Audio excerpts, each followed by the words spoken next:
بسم اللہ الرحمن الرحیم۔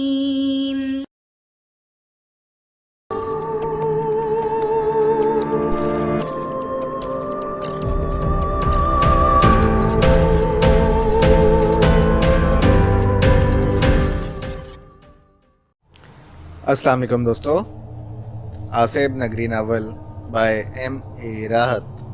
اگر آپ نے ابھی تک ہمارے چینل جاسوسی دنیا کو سبسکرائب نہیں کیا تو سبسکرائب کریں اور بیل آئیکن پر کلک کیجیے۔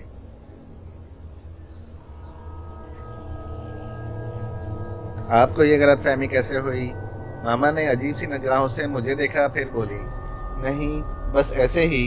سرفراز کا لہجہ بدل گیا ہے، وہ کچھ بدلے بدلے نظر آ رہے ہیں۔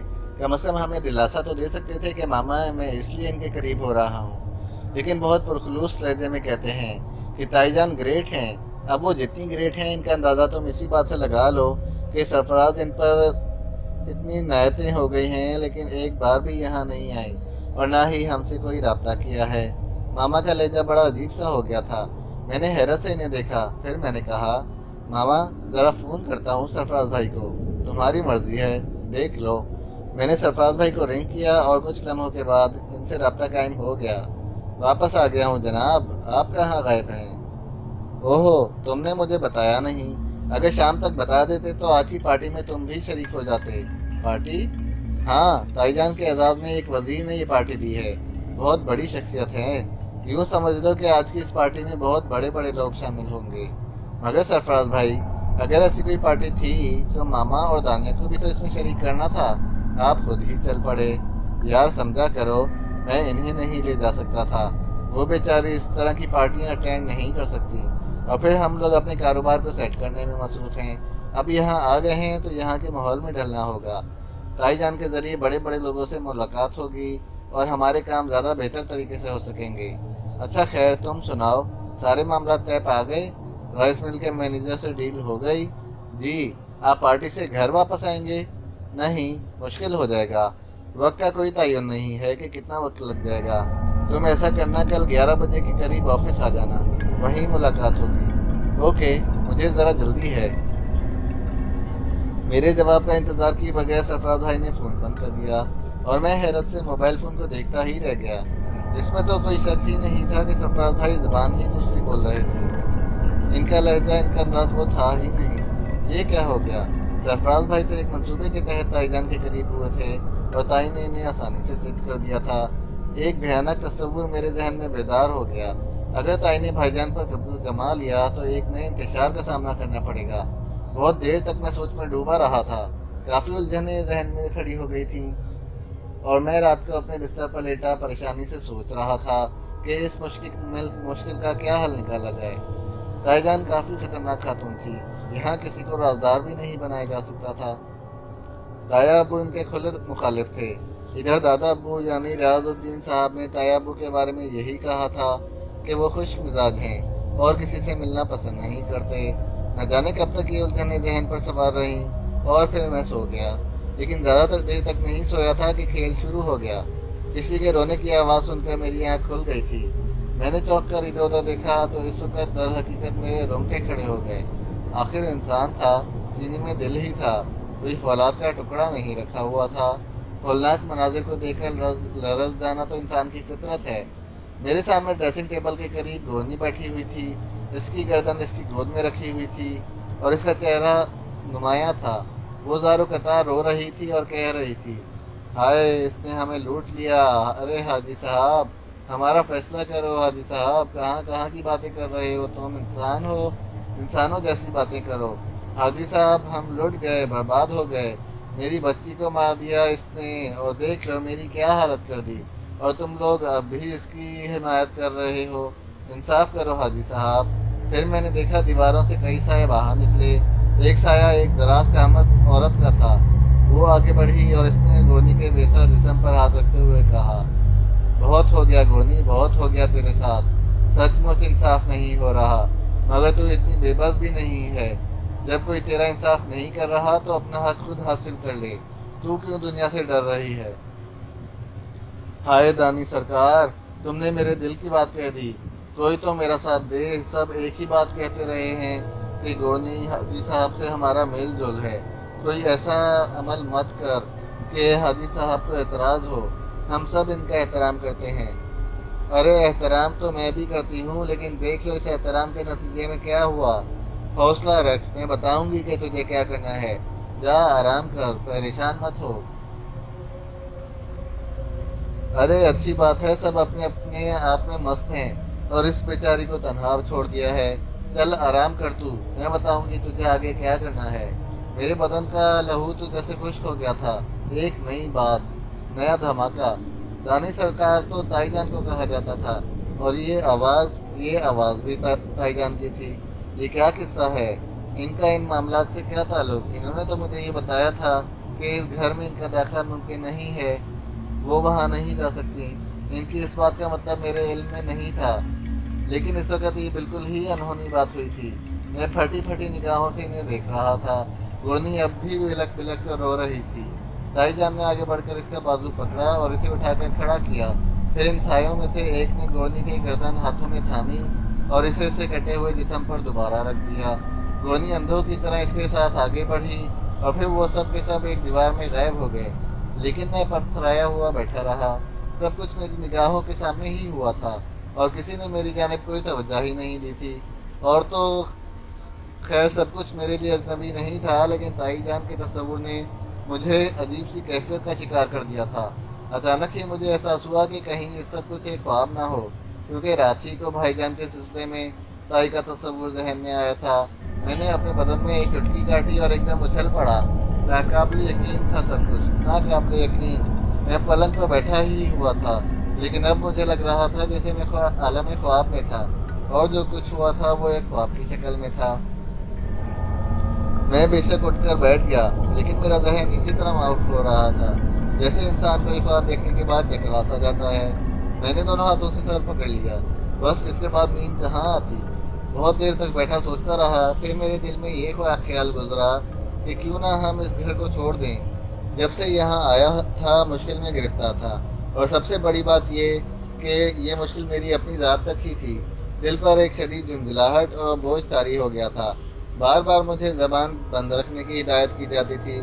میں بستر پر لیٹ گیا تھا تو میرے کانوں میں ایک سرگوشی ابھری، دیکھو جب تک یہاں ہو تمہاری حفاظت کی جا رہی ہے، تمہیں نقصان نہیں پہنچنے دیا جا رہا، لیکن باہر کی دنیا تمہارے لیے بے حد مخدوش ہے۔ جب بھی تم گھر سے باہر قدم نکالو تو تم پر وار ہوئے ہیں، ایسا مت کرنا، اس گھر کا تحفظ مت چھوڑنا۔ یہ آواز وہی تھی جسے میں نے دادی اماں کی آواز قرار دیا تھا، لیکن اس وقت میں اس آواز کے تجسس میں نہیں ڈوبا، بلکہ میں نے کسی قدر خشک لہجے میں کہا، اگر آپ دادی اماں ہیں تو میرے ساتھ یہ چوہے بلی کا کھیل کیوں ہو رہا ہے؟ میں تنہا اپنی ذات پر کتنے بوجھ برداشت کیے ہوئے ہوں۔ اگر آپ لوگ میرے مددگار ہیں تو پھر میں یہ کس مشکل میں الجھا ہوا ہوں؟ میں نے تو کچھ بھی نہیں کیا، اور نہ میں ان لوگوں کے خلاف کوئی عمل کر رہا ہوں۔ جو واقعہ ہوا وہ بس نادانستگی میں ہوا۔ مگر آپ مجھے بتائیں کہ میرے ساتھ یہ سب کیا ہو رہا ہے، اور کیا میں دوسروں کو اس کا رازدار نہ بناؤں؟ نہیں دادی اماں، بات اب میرے لیے ناقابل برداشت ہو گئی ہے، مجھے خود بھی قدم آگے بڑھانے ہیں۔ میری اس بات کا کوئی جواب نہیں ملا۔ میں نے کئی بار آوازیں دیں، دادی اماں، دادی اماں، دادی اماں، لیکن اس کے بعد خاموشی ہی طاری رہی۔ میں بستر پر لیٹا رہا، پھر نہ جانے کب نیند آ گئی۔ دوسری صبح جاگا اور معمول کے مطابق کیسر خان کے پاس پہنچ گیا۔ کیسر خان نے چائے تیار کر رکھی تھی۔ وہ بولا، کیا بات ہے صاحب، طبیعت ٹھیک ہے آپ کا؟ ہاں کیسر خان، مرشد بہت بڑا سہارا تھے، وہ چلے گئے۔ میں آپ کو ایک بات بولوں صاحب، آپ میری بات کا یقین کر لو گے؟ میں تم پر بہت زیادہ اعتماد کرتا ہوں کیسر خان۔ کیا بات ہے؟ مرشد نے آپ کے لیے اپنی جان کی قربانی دے دیا۔ میں بہت زیادہ بات نہیں جانتا صاحب، پر یہ بات بالکل سچ ہے کہ مرشد آپ کے لیے بہت کچھ کر رہے تھے۔ میں نے رات کو بھی انہیں خواب میں دیکھا ہے۔ کیا دیکھا ہے کیسر خان؟ مرشد تسبیح کے لیے ہمارے سامنے سے چلے آ رہے ہیں، میں اور آپ ایک جگہ بیٹھے ہوئے ہیں، مرشد ہمارے سامنے آتے ہیں اور پھر آپ پر کچھ پڑھ کر پھونکتے ہیں اور خاموشی سے واپس چلے جاتے ہیں۔ مجھے میرے محبت کرنے والوں کا تحفظ حاصل ہے۔ لیکن کیسر خان، یہ کہہ کر میں خاموش ہو گیا۔ کیسر خان سوالیہ نگاہوں سے مجھے دیکھ رہا تھا۔ پھر اس نے کہا، آپ کو چائے اور دوں؟ میں نے غصیلی نگاہوں سے ہاں ہاں دے دو۔ عجیب سی کیفیت ہو رہی تھی۔ چائے کی مزید 2 پیالیاں پیں اور اس کے بعد وہاں سے اٹھ گیا۔ دل میں سرفراز بھائی کا خیال بڑی شدت سے آ رہا تھا۔ تائی جان کا کردار بہت ہی سنسنی خیز ہے، کس سے بات کروں، کس سے اس بارے میں کہوں، کوئی بات سمجھ میں نہیں آ رہی تھی۔ ناشتے پر بھی کافی الجھا رہا۔ ماما اور دانیہ بھی اداس نظر آ رہی تھی۔ سرفراز بھائی کا رویہ انہیں مضطرب کیے ہوئے تھا۔ ہم لوگ کوئی صحیح فیصلہ نہیں کر پا رہے تھے کہ فوری طور پر ہمیں کیا کرنا چاہیے۔ بہرحال میں نے تیاریاں کی اور 11 بجے سے تھوڑی دیر پہلے گھر سے باہر نکل آیا اور کیسن خان کو لے کر چل پڑا۔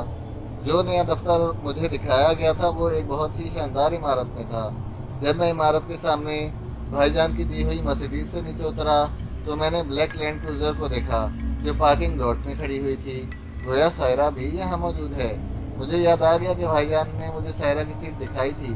اس وقت بھی یہ انتہائی دکھ بھری بات تھی کہ انہوں نے میرے لیے کوئی باقاعدہ انتظام نہیں کیا تھا۔ دل کو ایک دھکا سا لگا، لیکن میں نے خود کو سنبھالا اور لفٹ کی طرف چل پڑا۔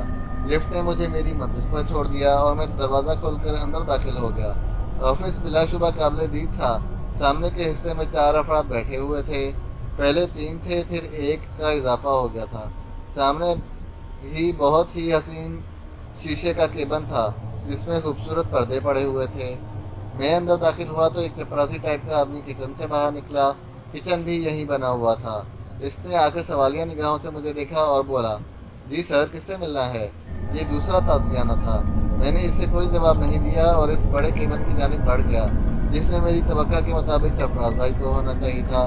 چپراسی جلدی سے آگے بڑھ کر میرے سامنے آیا اور بولا، کس سے ملنا ہے سر؟ آپ اس طرح اندر نہیں جا سکتے۔ بس جنون سا سوار ہو گیا۔ میں نے چپراسی کا گریبان پکڑا اور اسے گھسیٹتا ہوا آگے لے آیا۔ پھر میں نے شیشے کے کیبن کا دروازہ کھولا اور چپراسی کو زور سے اندر دھکیل دیا۔ چپراسی کیبن میں قالین پر جا کر گرا اور میں اندر داخل ہو گیا۔ میں نے سرفراز بھائی کو دیکھا جو ایک شیشے کی بڑی سی میز کے پیچھے بیٹھے ہوئے تھے۔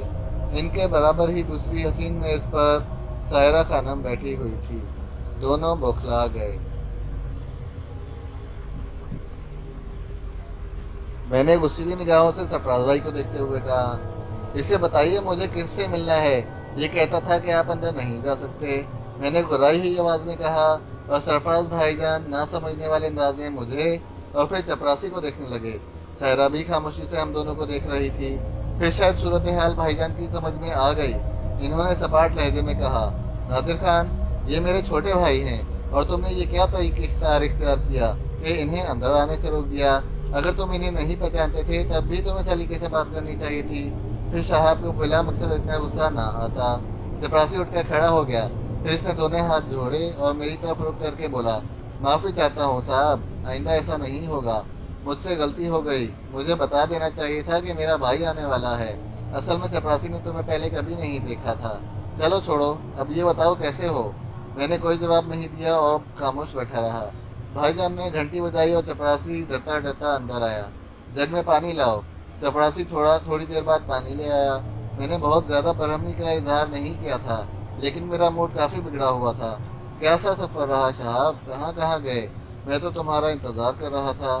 کیا آپ سے ملاقات کے لیے مجھے آفس آنا پڑے گا؟ میں نے تلخ لہجے میں کہا۔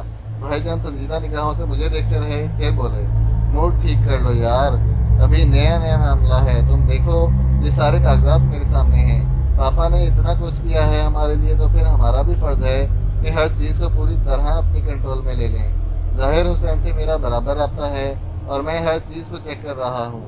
ہمیں اپنا اسٹاف بھی بڑھانا پڑے گا، کچھ آؤٹ ڈور ورکر بھی رکھنے ہوں گے۔ یار تم کسی طرح کا تردد نہ کرو، تھوڑے دن میں ہم ان ساری چیزوں پر قابو پا لیں گے۔ اللہ تعالیٰ پاپا کی مغفرت کرے، انہوں نے یہ سب کچھ کیسے کر ڈالا ہے، میں تو سوچ کر ہی حیران ہو جاتا ہوں۔ ظاہر حسین سے بھی بات ہوئی ہے، کہہ رہے تھے کہ خدا نے انہیں کروٹ جنت نصیب کرے، سارا نظام خود سنبھالے ہوئے تھے، کوئی اسٹاف بھی نہیں رکھا ہوا تھا اور مجال ہے کہ کہیں کوئی گڑبڑ ہو جائے۔ میرا مطلب ہے اب ہمیں یہ سب کچھ دیکھنا ہوگا۔ ہم ان جیسے تجربہ کار تو نہیں ہیں، لیکن پھر بھی کوشش کریں گے کہ وہ بولتے بولتے ایک دم خاموش ہو گئے۔